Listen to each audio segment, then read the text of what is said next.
Life is full of surprises. Parang buhay natin dito sa camping.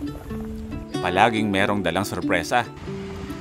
Manghang-mangha ako sa mga nakikita ko. Hindi ko lubos maiisip na Tarlac ito. Kasi tumatakta sa isip ko na ang Tarlac puro patag lang. Napalayo pa yata tayo. Tulad na lang nito pupuntahan natin sa Tarlac na hindi ko akalaing meron palang tinatagong ganitong kaganda ang lalawigan na ito.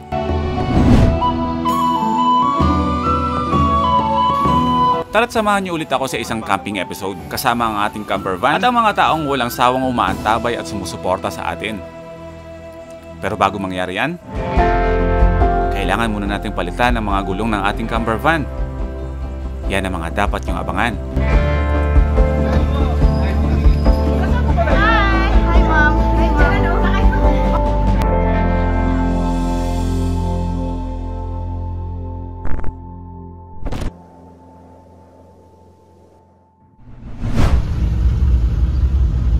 Bago ang lahat ay tayo ay kumain muna.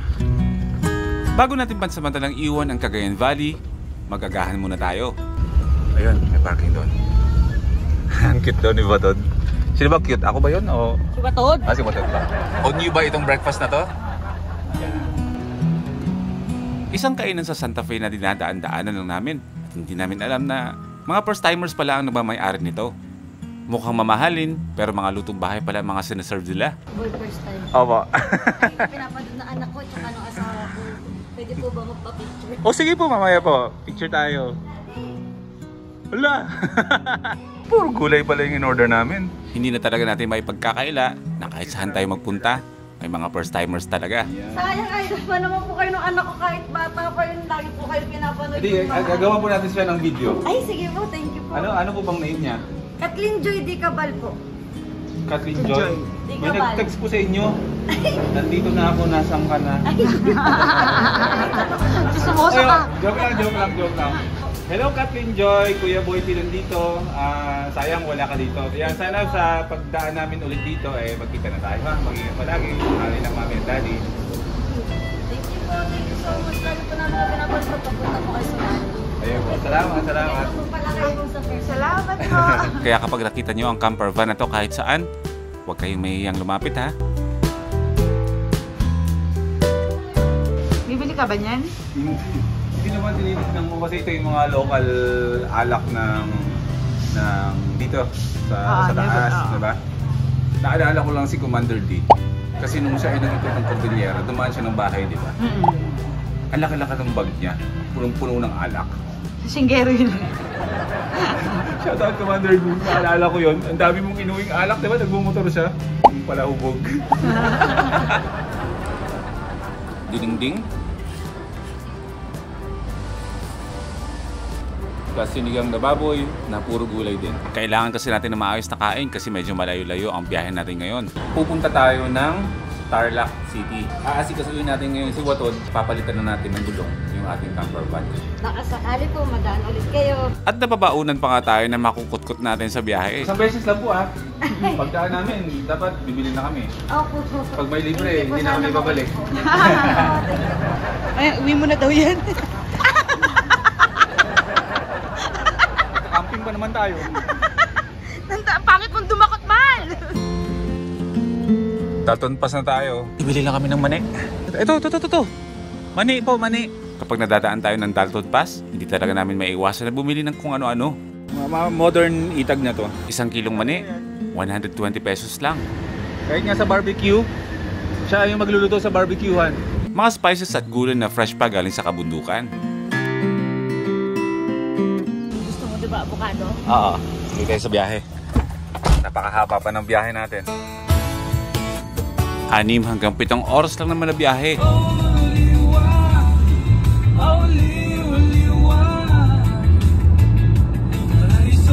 Takbo ng mga taong sawi. Yan sa kanta na yan, alam kong yan ang pila, yun ang ibig sabihin nun. Yung ba yun? Oo.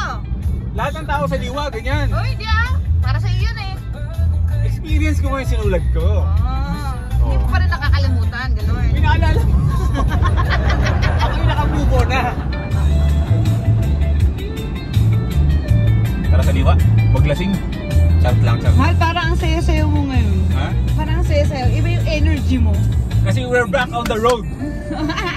Ganyan ka na ulit. Ano na, maliksi na ulit. Oo.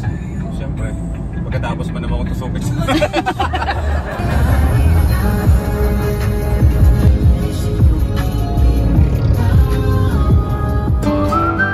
At dahil nga first time natin pupunta ng Tarlac galing Nueva Vizcaya, nagkaligaw-ligaw pa. Hindi ko na alam kung nasaang wilderness na tayo ngayon. Dapat pala nag-stick na lang ako kung saan yung alam ko. Pero kahit na nagkandaligaw-ligaw na, nag-e-enjoy pa rin ako sa mga nakikita ko. One life, let's go! Napalayo pa yata tayo. Ay, naku talaga itong mapa na to. If you prefer to stay on the current route, tap no thanks. Wala natin magagawa. Lusutan na natin to. Makadaming bibi. Bibi ba yan o pato? In-enjoy ko na lang ang pagkaligaw. At nahanap ko rin ang tamang daan. Okay, update. Nasa Muñoz na tayo. Ako'y nangumaling ng sober dito sa napakagandang kalsada na to na tinatabunan ng malalaki mga puno. Napakaganda. At pagkalipas ng ilang oras, ay narating na natin ang Tarlac City. Woo! Anong oras na? 12? Mag-alauna? Anong oras na pa tayo umalis ng ano? Alas 7? Ngayon, samahan niyo muna ako sa isang tire center na ang nagmamay-ari ay isang first timer. Dito natin papalitan ng gulong si Watod. Hi! Hi, Mom! Hi, Mom! Sila mag-asawa ay nakasama natin noon sa first timers camp. Yung gulong ko po ba ay talagang ano na? At least to ready na siya sa mga ano, sa mga future travel. Alam mo yan kung saan? Yung gulong kasi ni Watod, konti na lang, puputok na. Anytime, ano na to, bibigay na siya. Thank you bro. Blessing, buti na lang.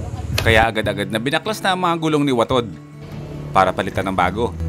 Ilang buwan na lang eh. 3 taon na si Watod. Yung dating gulong niya dito is 15, naka low profile. Nung pumunta tayo ng Mindanao, naka low profile tayo. Medyo sobrang lakas talaga ng gasolina nun. Kasi sobrang laklak talaga kasi mabigat yung mags nung camper van natin dati. Tapos pagdating namin dun kay Dodong Lagan, Surplus TV sa Davao City, nagpalit tayo ng 13s na kung saan yan talaga ang pinaka-standard na size ng mga minivan sa Japan. Dito kasi sa Pilipinas, may mga nakikita tayong malalaki yung mga gulong. Siyempre, customized na yon. Binalik natin sa stock na size ng gulong. Tapos nilitan natin, doon tumipid yung ating minivan. Shout out Boss R. Pinaghahandaan niyang bagong gulong na yan. Pagod na pagod? Kaya ngayon, yung ikakabit natin, same size lang din. Para yung mga susunod natin ng mga biyahe, hindi na tayo medyo kakaba-kaba na baka bumigay yung gulong natin. And thank you kay Sir Moons kasi nga na-sponsoran tayo, nareguluhan tayo ng bagong gulong para sa ating camper van at babiyahe to very soon na napakalayo.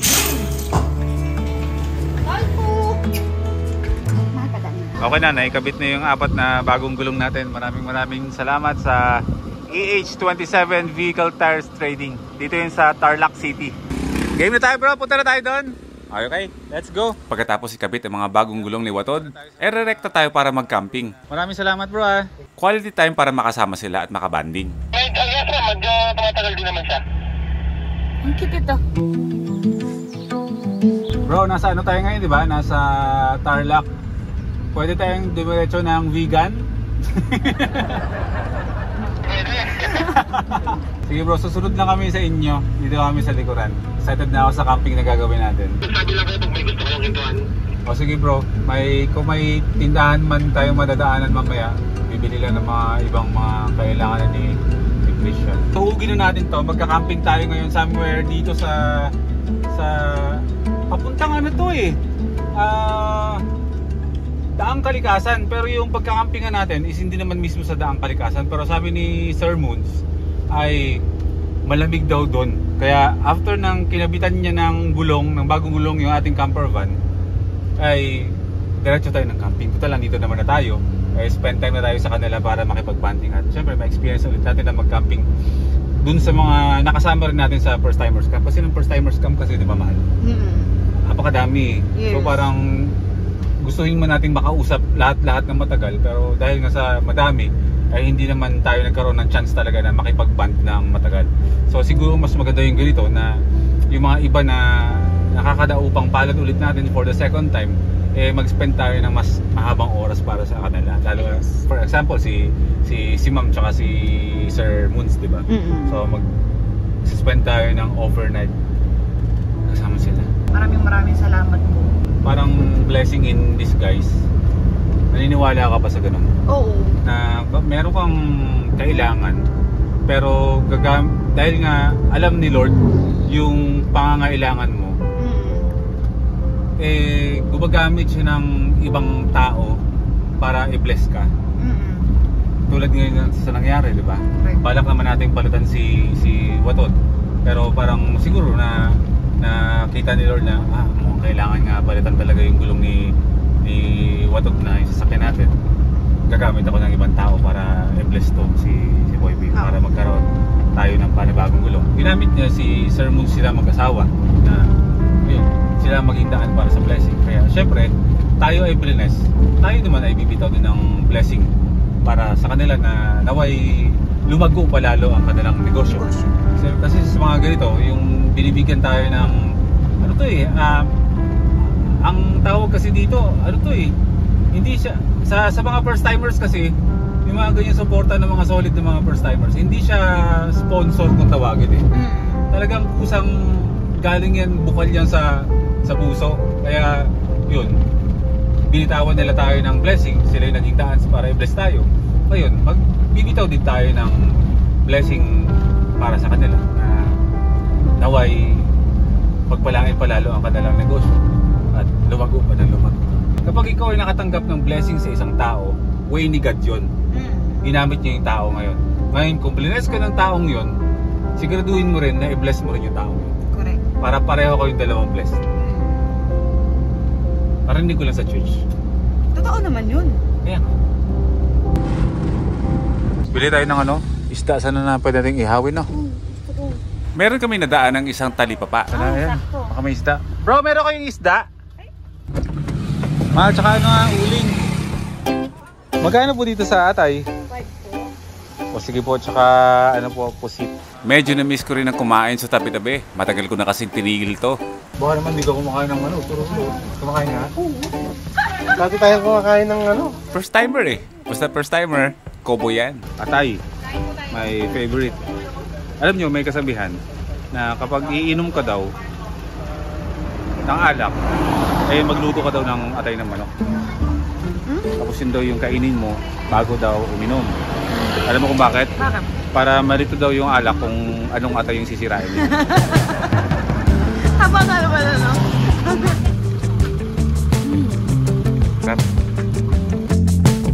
Pagkatapos kumain sa tabi-tabi, diretso na agad tayo sa biyahe. Mukhang maganda nga yung pupunta natin mga first timers.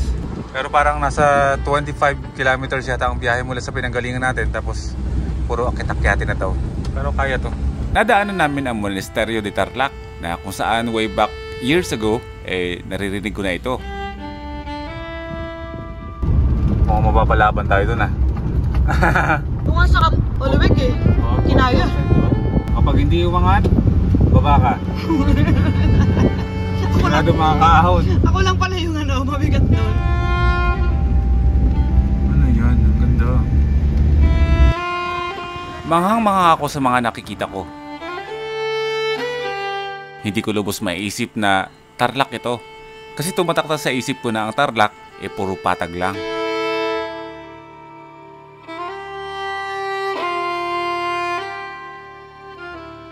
Donation para sa mga tribo. Para sa mga appealing tribe. Rebelling tribe,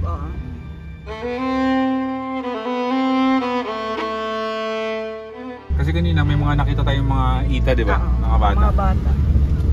Thank you po. Okay lang yung mga sa community nila. At narating na nga natin kung saan tayo magsistay ngayong gabi. Pinakilala muna kami sa nagmamay-ari ng lugar. Ay, tatay! bago kami tuluyang pumasok sa property nila. Nandito na tayo. Mag-roof tent tayo? Roof tent? Pwede. Oh, sige. Ang gilid-gilid. At dahil nga palubog na ang araw, ay kailangan namin mag-setup na mabilis. Sa ingay ng lungsod, ako'y tumakas sa likod ng bundok. Sakali magkaganyan ako. Bagay na bagay dun sa pick-up mo. Mahal! Mahal! Your turn. Kalayaan ko'y muling nadarama dito sa gubat. Ako'y totoo sa ilalim ng bituin. Ako'y buo. Wala nang luha, wala nang kaba. Pinili ko lang maging masaya. Wala nang kailangan patunayan pa sariling kaligayahan. Aking nadarama dito sa gubat. Ako'y totoo sa ilalim ng bituin. Ako'y buo. Wala nang luha, wala nang kaba. Pinili ko lang maging masaya. Wala nang kailangan patunayan pa sariling kaligayahan. Aking nadarama. Come here! Ayun na! May pangkutsinilyo na tayo, bro. Oo nga pala. May papakita nga pala ako sa inyo. Paabot ako ng mga unan. Oh, okay. Kanina, habang tayo ay nagpapabalit ng gulong kanina, meron kami nakitang puno ng mulberry. So, binigyan nila tayo ng puno na itatanim natin sa base camp. Huwag kayong mag-alala, tutubo to. Kahit na sanga-sanga lang, itutusok lang na sa lupa. Yan, didilig-diligan. Yan, magkakaroon tayo ng mulberry tree sa Litaptap Base Camp.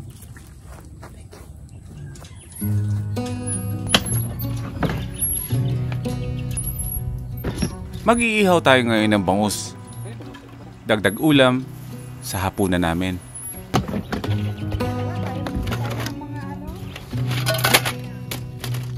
Masasabi ko na ito ang pinakagusto kong parte ng pagkakamping.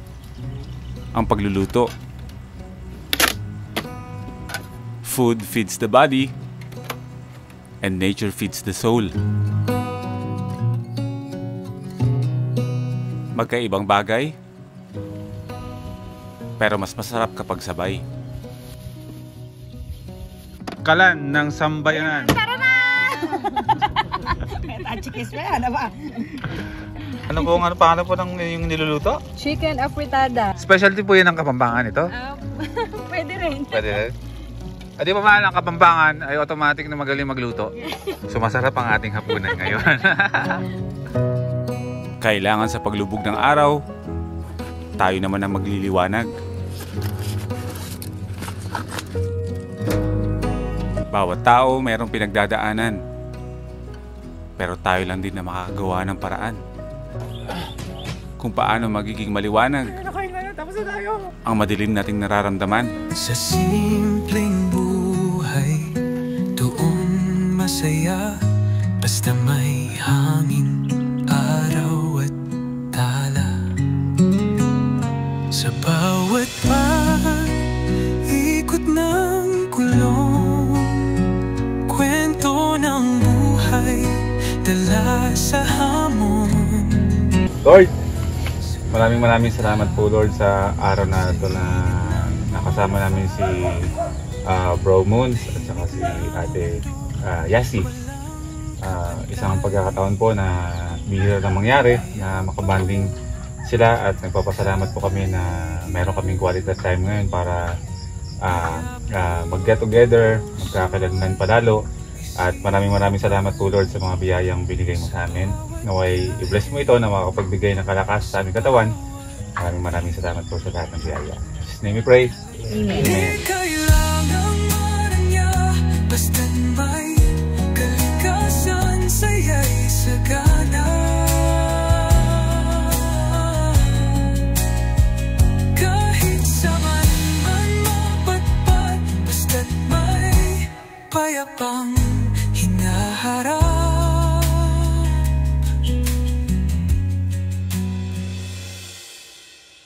Pagkatapos ng masarap na hapunan at kwentuhan, Papahinga na tayo. Ituloy na natin ang ating kwento bukas.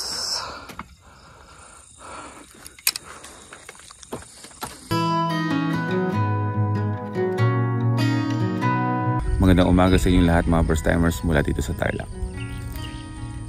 Napakaganda ng lugar na napuntahan natin. Hindi man siya yung tipong sobrang well-known na lugar, pero yung potential ng lugar na dadating ang panahon na ito ay magiging lugar ng pahingahan na maraming uusbong ng mga campsites dito.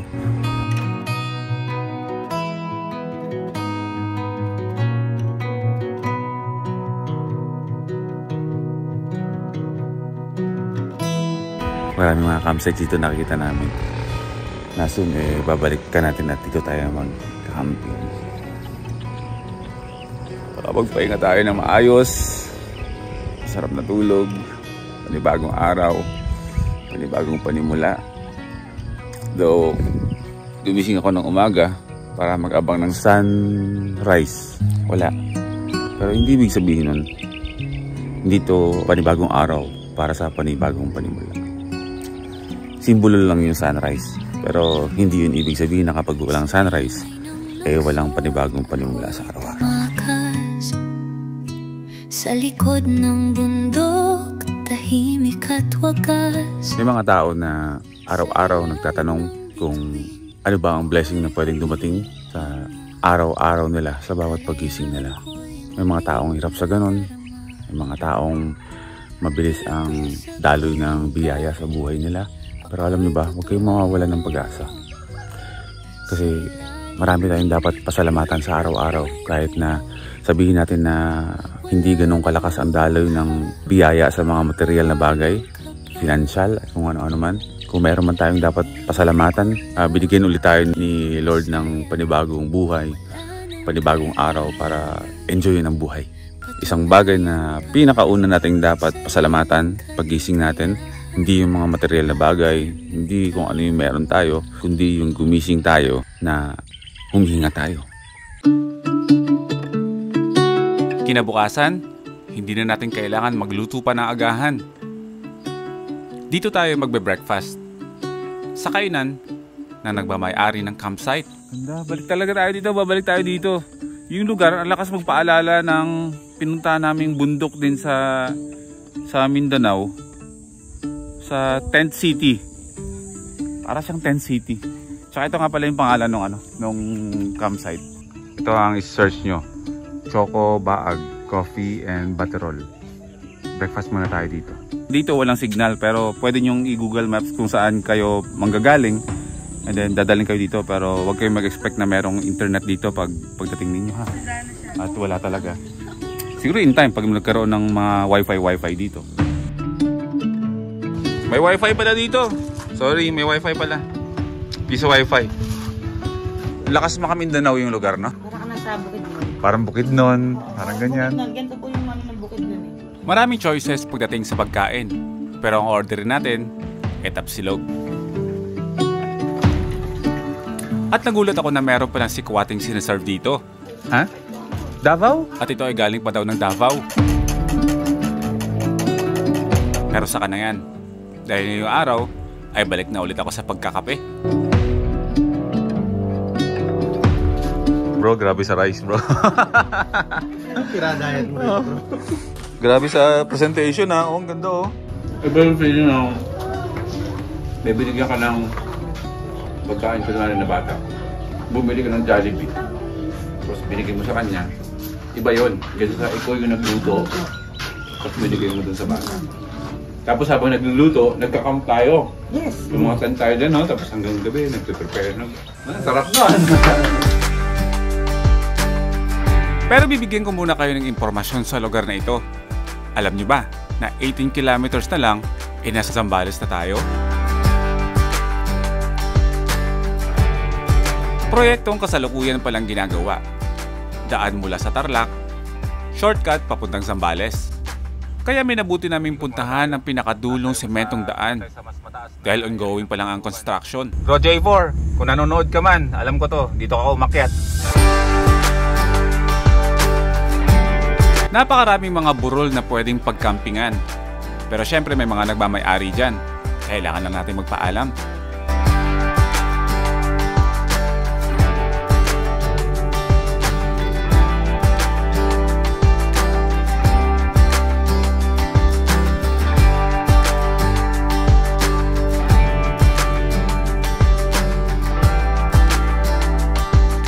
No, sa community na yan, no? Nagagandahang mga kabundukan, napakagandang kalsada, at komunidad ng mga kababayan nating mga Aitas. So 18 kilometers mula sa pinagcampingan natin, Botolan, Zambales na. Ngayon, pupunta lang namin yung pinakadulo ng ginagawa ng daan na to kasi hindi pa daw nakakatagos. Ginagawa pa rin. Pero kapag natapos yun, napakabilis ng biyahe pa Botolan, Zambales. Pagka Botolan ako mahal.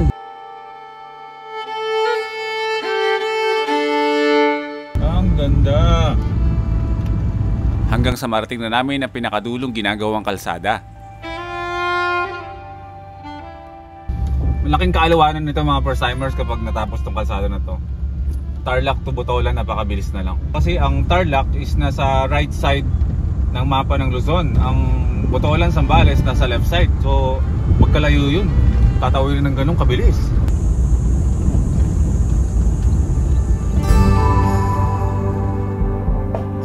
Aminin kong sobrang na-amaze ako sa Tarlac. Meron palang tinatagong ganda ang lugar na ito. Ano dito yung kalsada dito? Grabe oh! Tarek!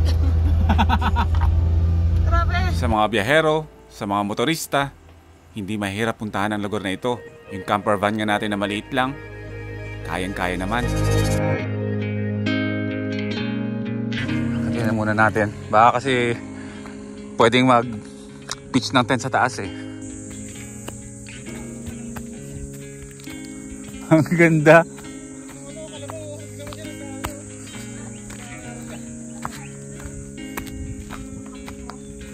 Ay, ang ganda ng view dito. Life is full of surprises. Ang ganda. Parang kung paano tayo sorpresahin ng ganda ng kalikasan.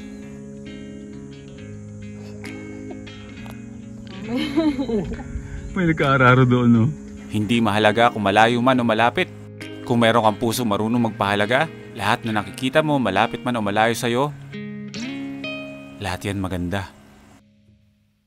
But baby, never did I think I could feel this way. Naway sa episode na to ay nabigyan ko kayo ng kakalmahan at kapayapaan. Hanggang sa susunod na episode mga first-timers. Life is good dito sa Tarlac.